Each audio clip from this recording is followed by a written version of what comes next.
Attention SS pensioners, sa June 30 na kailangan nyo magawa ito. Ano ito? Ating alamin. Magandang araw po sa ating manonood and welcome po muli dito sa ating channel na Just Infos and Updates. Muling pinaalalahanan ng Social Security System ang mga pensyonado na kailangan na mag-comply sa Annual Confirmation of Pensioners or ACO program upang matiyak na tuloy-tuloy po ang pagtanggap ng inyong buwanang pensyon.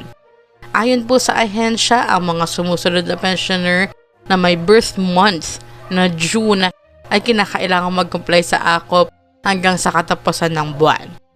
Retirement pensioners na 8 years old pataas na naninirahan sa Pilipinas, total disability pensioners, mga pensioners abroad at survivor pensioners at dependent children under guardianship kung ang birth month ng namayapang member ay June.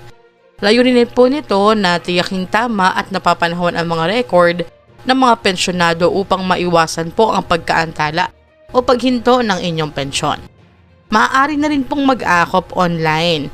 Mas pinadali na po ngayon ng SSS ang process dahil maaari na pong mag-submit ng ACOP compliance online sa pamamagitan ng PSA National ID E-Verify System.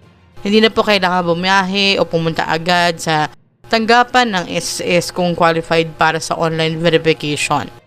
May ilan din pong pensioners na nag-comment sa mga previous videos po natin na napakadali po ng online facial verification.